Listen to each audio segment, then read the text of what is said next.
Hai semuanya, saya Hilman dari sekolahcoding.com. Kali ini kita akan belajar cara login pada Twitter dan juga ngegunain REST API-nya.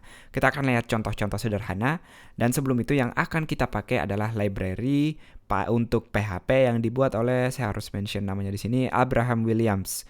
Silahkan dilihat dan katakan terima kasih di sana untuk orang itu. Balik lagi, websitenya adalah twitteroff.com. Seperti biasa kita harus install dulu. Ada dua cara. Yang pertama kita pakai Composer, tinggal ditaruh di proyeknya di command line atau terminal, diklik Composer spasi require spasi Abraham spasi Twitter auth, dan nanti kita tinggal pakai. Tapi untuk installnya cukup ini aja, atau itu pakai Composer. Kalau teman-teman installnya manual atau nggak mau pakai Composer, tinggal download di sini. Jadi klik manual install tadi, lalu di download dari GitHub-nya file-filenya, dan akan kita pakai seperti biasa. Nah, jadi mau di download atau pakai Composer, dua-duanya boleh. Yang jelas kita akan pakai library Twitter auth ini. Dan kita akan melihat contoh-contoh sederhana, paling enggak yang akan kita lihat cara ngambil timeline user, lalu juga cara ngepost tweet dari user, dan tentunya cara login nantinya. Nah, tunggu apa lagi? Kita sama-sama akan belajar, semoga teman-teman tertarik. Tapi sebelum itu, kita harus ke apps.twitter.com. Di apps.twitter.com ini kita akan bikin aplikasi yang kita butuhkan. Jadi diklik create new app. Saya udah punya beberapa di sini, saya akan pakai dari sana nanti, tapi teman-teman tinggal bikin baru. Dibikin namanya bebas, begitu juga deskripsi bebas, websitenya pada kasus ini karena localhost.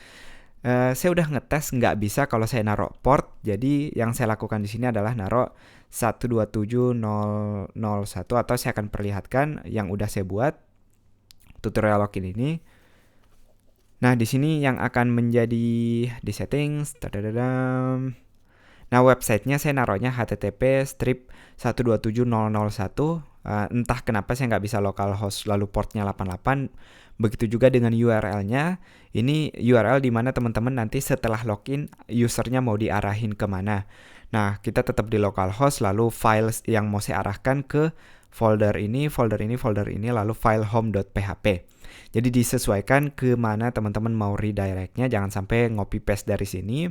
Dan nanti kita akan lihat, karena saya nggak bisa naruh port di sini, jadi saya harus nulis manual nanti. Tapi intinya kita nanti kalau teman-teman udah live atau udah punya domain sendiri, nggak akan ada masalah tadi.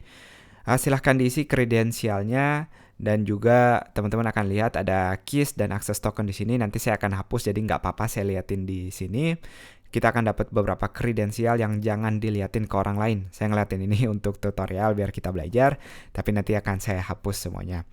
Itu dia, semoga teman-teman tertarik. Sampai jumpa di bagian berikutnya.